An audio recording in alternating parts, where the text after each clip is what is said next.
In fact, it's how this show first started, Gord. Do you remember that? One of our first shows, we had the debate about whether bring that darts up now. was a I sport. said darts isn't a sport. I still don't believe it's a sport, actually. Oh, really? You No, still I don't? don't. I was going to say 6 years on, I think that debate is done and dusted. It's a skilled thing to do, but I don't recognise it as a sport. There's no physical or there's nothing, you just stand there and throw an arrow. That's it. I was asked it at the Pembrokeshire Sport Awards, actually, by somebody because there was a darts player in the running for an award. And I said I believed it was a sport, but I draw the line at chess. And little did I know who was asking me was a big chess player, so that backfired. Do you know, I won't name them. I did genuinely think 6 years on from when we did that debate that attitudes had changed, because I think that's very much a sport nowadays. It's moved on a lot, and they're making a lot of money these days. But I don't put that down. Snooker is another one as well. Don't call that a sport either. Get out there, do a bit of running, play with a ball. You know what I mean? Football, rugby, cricket. Bunch of people at the head, put a pair of gloves on. Yeah. So you have to actually physically move, Gord. Is that what you're saying for it to be a sport? I mean, now you're talking, Ben. Yeah. You're talking. You do a lot of that. You do a lot of running. Yeah, I think there's there's effort in it. Yeah, honestly, we made the point to Declan. It's their ability to add up the numbers that I think I would struggle with. I'm a words man, not a numbers man. 100%. They got machines to do that today, Ben. You don't have to use your head either. It's a point, though, isn't it? They know the combination so quickly, and how to work them out. Split second judgment, don't they, to have to do that? Okay, wow. I thought that was going to be a simple yes. Darts is a sport when I said that. Never straightforward. Gordon sticks to his guns 6 years later. Still not a sport. We're going to talk local football in just a sec. Fraser, you were at Parker Scarlets over the weekend, weren't you? The Scarlets beaten 47-38 against Poe. That was an entertaining game.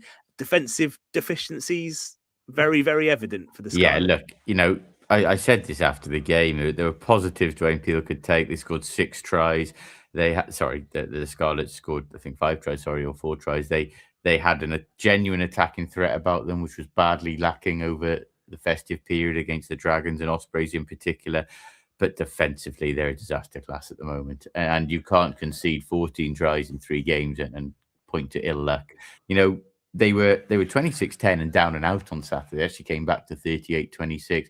Lost in the end, 47-38. It's a great game, but a win was just so desperately needed to keep their European, a Welsh team qualifying for the knockout stages in the European Champions Cup would just have added some much needed positivity at the moment. And even at the final whistle, they said they were expecting 5,000. There wasn't 5,000 there. I'm convinced of that.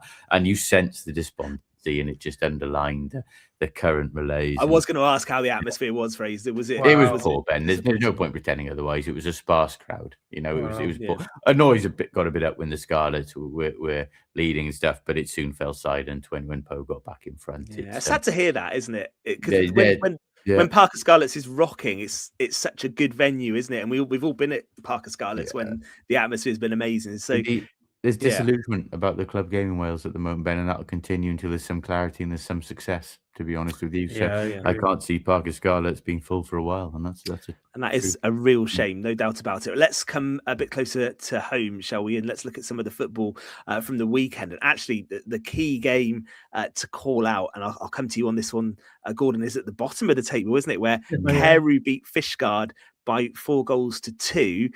Tenby were winners against Narberth 2-0. So what it means is Carew are out of those relegation spots. Yeah. Fishguard are very much back in trouble, aren't they? Yeah. I thought I wasn't going to say this, Fraser, but I will. Carew were unbeaten this year.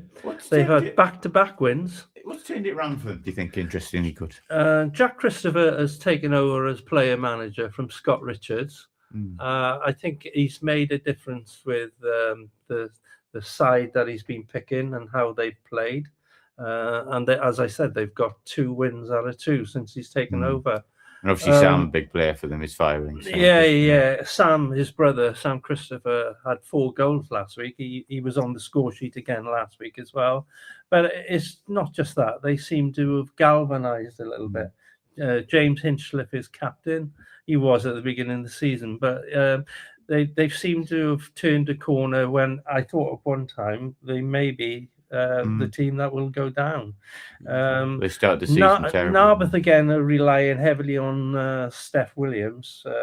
He scores most weeks, but the only problem is Narberth are leaking too many goals as well. So they're struggling.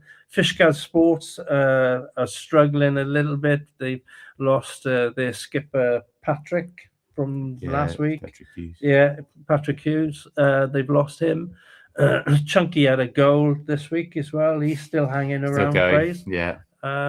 It's going to be interesting. That bottom battle is more interesting than what the title race is this season. I'd be very surprised if Kilgetty got out of it. I would say Kilgetty not as good as gone. There's a long way to go, but I would mark them down as one going down. It's about the other three now, and they're Carew, the ones of the three that are in form at the moment. It's looking at the moment, and pendulum will swing again, I'm sure. But it's looking at the moment between Narberth and Fishguard, and they're two sides badly out of form, really. They are. And Fishguard, with Pembrokeshire, who's the first team we look for in a West Wales Cup draw, it tends to be Penlan in the last couple of years. And Fishguard, you think a bit of a cup run at least. They're through to the last 16 in the West Wales. Who have they drawn? Penlan at home. I might just play Goodwick this Saturday. Yeah, they do. Well, they do. So one thing just to note though is that Fishguard have played only 11 games in the league. So that's got true. 3 games in hand. Over Narberth and Carew. So, although they have slipped into the bottom two with those games in hand, and you always say points on the board are really important, but that does give them a bit of hope if they can get those games in hand right. They might be able to pull out. You say at the top, we've said for a few weeks now, nothing's really going to stop Hakin, and they're just on the rampage, aren't they? Really, they're scoring goals for fun. They put 7 past Kilgetty, who, as you say, have got their own problems right now. Goodwick United won at Clarbeston Road, but another week, guys, and the Hakin machine just rolls on, doesn't it? Yeah, look, I said last week when it was actually Moncton who took advantage of Hakin being in cup action. The only chance of the teams below them was to win when Hakin aren't in cup action, narrow the gap and hope Hakin do slip up with a backlog of games.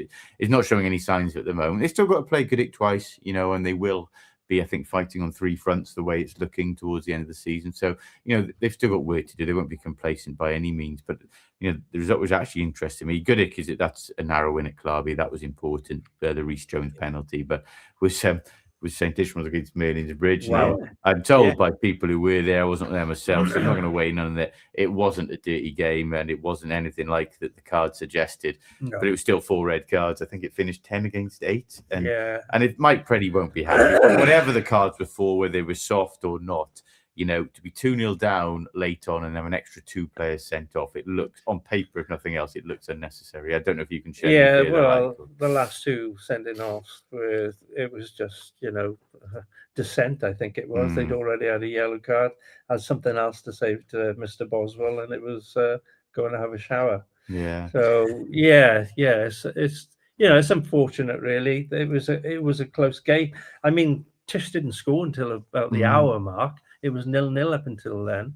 It was 10v10 at that point, isn't it? Yeah, it was 10 versus 10 then. And Merlin's Bridge had lost their goalkeeper. They had their goalkeeper sent off, Ben Henton. So I presume, I don't know because I didn't ask the question, I presume Peter Thomas would have gone in goal because he did earlier in the season when they didn't have a goalkeeper off the bench. But yeah, it's a disappointing result for Merlin's Bridge, but Tish have had a great season. I think it's an important win for Tish though, because they had that hammer blow against Goodwick. It could have deflated them. Yeah. And well, you were there, yeah, and they bounced back and won that. So we'll see what this Saturday brings. I think, touch wood, we've got a clear forecast for Saturday. Good, that'll change multiple times in the next few days. But we need, it's a serious point. We talked about the rugby earlier, and it is a factor.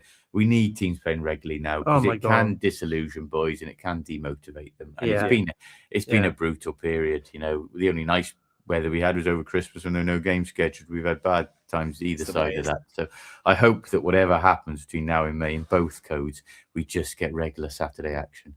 All right. Last weekend we featured a game that I think it was 25-0, wasn't it, to Fishguard? Was it Fishguard? Wow. Yeah, Johnson seconds. Was a bit wet this week. Biggest one I think I can see this week was in Division 5. Milford United thirds 15, Kilgetty thirds 0. I think it was the biggest one. So another big margin there. We had the FA Cup, and we're going to finish with that on the show now before KT takes over. Fraser, were you at the Swansea game, going out against West Brom on penalties. I was indeed, actually. It was quite an exciting cup tie the way it finished. You didn't sense there was a great deal riding on it for either side. They both made changes, but Swansea did a cheaper cup scheme. You have to do that, unfortunately, these days to fill a ground for an FA Cup tie. But I was there till the bitter end, until the last penalty was missed, Ben, and I was very wet by the end of it. Gordon meant the lovely weather Saturday, not so much in Swansea Sunday. No. But I have seen just now West Brom draw Norwich away, so they can go there. Had they the plum tie at home, I would have been a little bit annoyed, maybe. I noticed as well, Joe Allen confirmed as sticking around on the coaching staff as well, isn't he?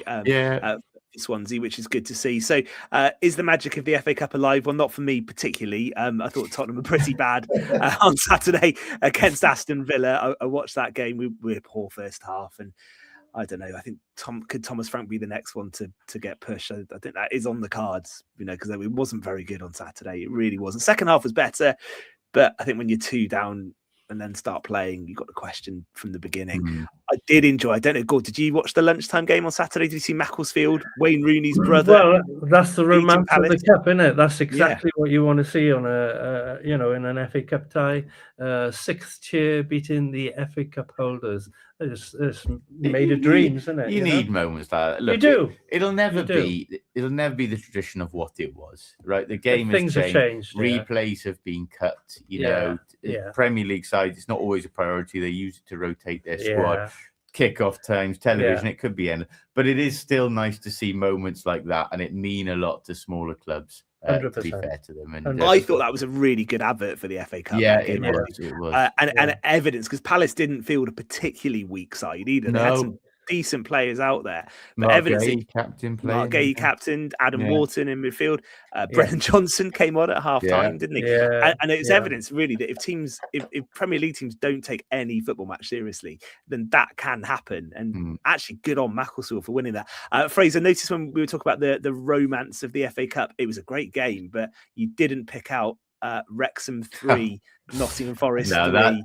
Wrexham winning on penalties. You weren't feeling all that romantic about that one, though? I know. I will say that was an epic cup tie as well, and that episode. That's cruel. That is. That's cruel. That episode will sit very well in the next documentary series just after the Christmas one when they lost to Swansea. But yeah, no. I couldn't do that to my mate. to be fair, that was a ding dog of a cup tie as well, not on a Friday night. And it was. Ron Dyche was visibly annoyed afterwards, and that was good to see as well that he actually called his players out, because don't play along with it. Well, if you were what I'm playing along with, if you were from Nottingham and you'd gone all the way to North Wales on a Friday night for that, you wouldn't be overly impressed, especially extra time as well. I don't think you would have been home by the lunchtime kickoff Saturday. So, and Gord, one for you: Manchester City 10, Exeter City 1.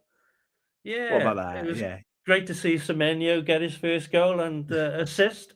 There was 8 others besides mine, but fair play. He's worth his 65 million move from Bournemouth. I did like the cheer just on that performance. I did like the cheers at 9-0 down when Exeter scored, and the crowd enjoying their moment. That was good to see. Yeah, that was one we maybe won't file under giant killing anytime. Yeah, absolutely right. I quite enjoyed it. I think it was a good FA Cup third round week. It was a great FA Cup round. Yeah, and we didn't even mention my team, but it's the end of the show now. It doesn't matter. Yeah, we're done now, Gordon. I'm afraid we're out of time. You got away with it again. It'll be Michael Carrick at the wheel this time next week. So who knows? Yeah. All right. Listen, we will be back next Monday night, of course, on Pure West Sport from 7 till 9. KT has got the mood train. He is ready to go, taking over after 9. We will see you next week. Good night. Someone's has to shout about you.